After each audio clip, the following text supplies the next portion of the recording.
Did you know that, in the Middle Ages, some people believed the cure for epilepsy was to drill a hole in your skull, to let the demons escape?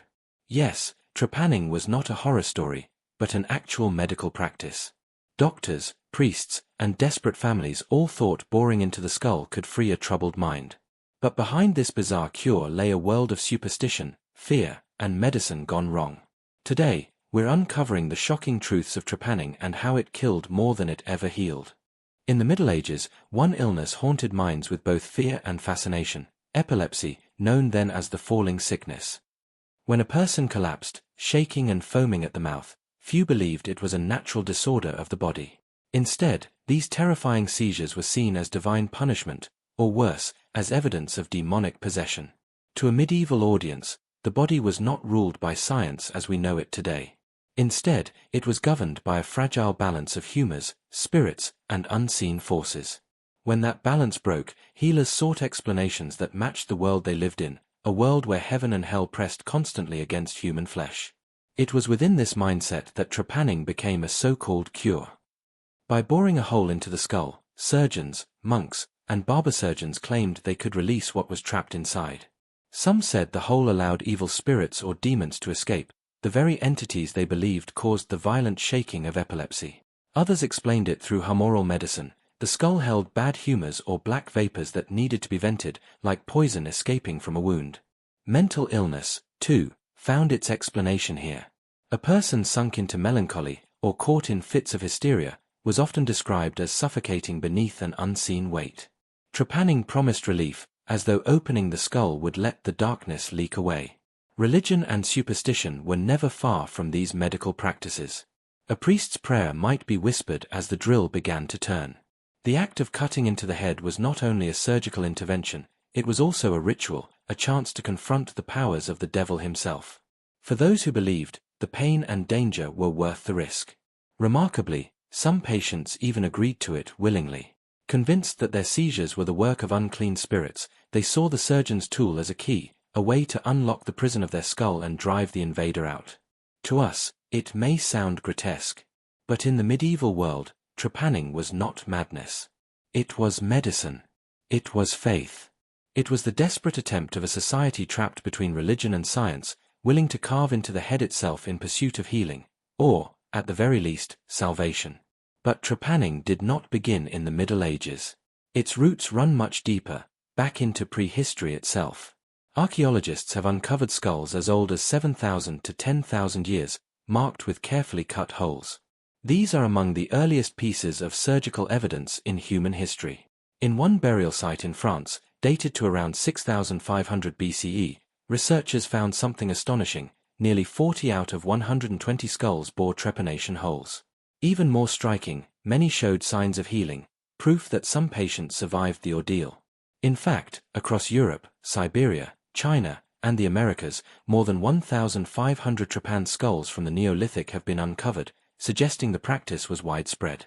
To these ancient societies, trepanning was likely more than just medicine. It may have been a ritual, a protective charm, or an attempt to drive out the unseen forces of sickness and madness. The same dark logic that guided medieval surgeons, that pain, seizures, or melancholy were caused by hostile forces within the head, had haunted humanity for millennia. From the prehistoric world, the practice traveled into classical medicine. Hippocrates wrote instructions on trepanning for skull fractures, and Galen, whose ideas dominated medieval medicine, argued that the operation could release excess humors and dangerous vapors from the brain. His writings, copied and preserved in monasteries, became the bridge that carried trepanning into the medieval world. By the time of the Middle Ages, the operation was firmly embedded in European medical thought. Excavations of skulls from 6th to 8th century Germany show trepanation with surprising survival rates, as high as 70%. In the graveyards of the Magyars before their conversion to Christianity, trepanned skulls appear with remarkable frequency, sometimes suggesting ritual as much as cure. This long tradition explains why, by the 13th century, trepanning was included in medieval medical manuals like the Quatuor Magistri. To the physicians of Paris or Salerno, it was not a barbaric act but a legitimate, even respectable, treatment, sanctioned by both classical authority and Christian belief. Thus, when a medieval surgeon raised his hand drill over the skull of an epileptic patient, he was continuing one of humanity's oldest and most chilling medical rituals. A practice born in the Stone Age, filtered through Greek and Roman theory, and baptized by the Church, trepanning endured as both a cure and a curse, a relic of ancient fears surviving into the medieval world. But knowing where trepanning came from is only half the story. The real question is, how was it actually done? In the medieval era, this was not the work of skilled neurosurgeons in sterile operating rooms. It was the work of barber-surgeons, monastic healers, or wandering practitioners armed with little more than crude hand tools and centuries of superstition. The instruments themselves tell the story of a practice that stretched across time and continents. In prehistoric times, flint, obsidian, and even sharpened seashells were pressed into service. In Peru, curved ceremonial knives known as tumis were used to carve into the skull. In Greece and Rome, specialized tools were designed, like the barber-surgeons, a pointed drill rotated back and forth by hand until the bone yielded. By the Renaissance, the trephine, a hollow cylinder with a serrated edge and retractable pin, looked almost identical to the surgical saws still found in operating theaters today. 5 main methods of trepanning emerged across history. The first was to make rectangular intersecting cuts, a brutal but direct way of opening the skull. The second, and perhaps the most common, was scraping, patiently grinding away bone with a sharp edge until the inner cavity was revealed. The third method was circular grooving, where surgeons carved a ring into the skull and lifted off the bone disc like the lid of a pot. Out of this grew the fourth method, the circular trephine, a toothed crown saw that worked like a primitive drill bit. Finally, there was the fifth method, favored in the Middle Ages, the burr hole technique, drilling a circle of small holes and then chiseling the bone between them until an opening was formed. There was no anesthesia, no sterilization, no understanding of germs. The skin was pulled back, the bone exposed, and the chosen method applied. The goal was always the same, to pierce the skull without damaging the dura mater, the delicate membrane protecting the brain beneath. And yet, astonishingly, some patients survived. Archaeological evidence shows healed skulls, proof that not only did people live through the procedure, but in some cases, they underwent it more than once. What we see today as brutality, they saw as hope. A hole in the head was not simply an injury, it was a doorway to release pain, madness, or the demons thought to reside within. But once the chisel struck bone, the theory of healing collided with the grim reality of practice. Trepanning was never just a question of belief, it was a gamble with life itself. What awaited the patient was not liberation from demons or vapors, but the brutal consequences of tampering with the most fragile organ of all, the human brain. The risks were immense. Even today, a neurosurgeon can perform the procedure under sterile conditions with modern tools, and still, it carries severe repercussions.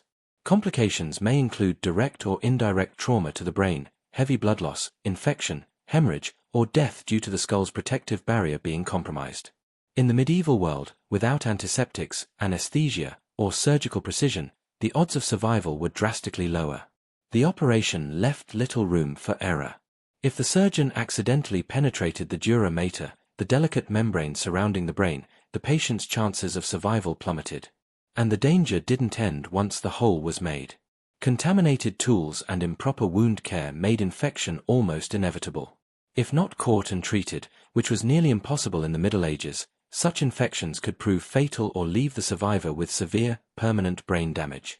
Even in cases where the patient did survive the ordeal, the consequences were often grim. Some were left with lifelong disabilities, impaired movement, worsened seizures, or chronic neurological pain. Others bore the hole in their skull as a permanent mark of both the surgery and the superstition that led them there. Unlike other bones, the trepanned skull rarely healed as one might expect. While some osteoclastic and osteoblastic activity occurred in the weeks after the procedure, the bone surrounding the site often became necrotic, weakened by the loss of blood supply. In short, the head never truly recovered from what had been done. Yet, within the strange logic of medieval medicine, even death could be claimed as success. If a patient died on the table, it was sometimes declared that the demon had been banished, its violent departure simply too much for the body to endure. For doctors and onlookers, this was proof of the treatment's power, not its failure. What emerges, then, is the paradox of trepanning, a practice born of faith, ritual, and superstition, but carried out with knives and chisels that left behind a trail of suffering. It was, in essence, a dangerous collision of pseudoscience and desperation, a gamble of life against the unknown.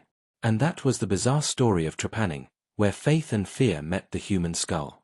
History is filled with cures more dangerous than the diseases themselves. Have you ever heard of a treatment stranger than drilling a hole in your head? If so, share it in the comments. Don't forget to like, subscribe, and join us, because we uncover the weirdest, darkest medical practices you won't believe were real.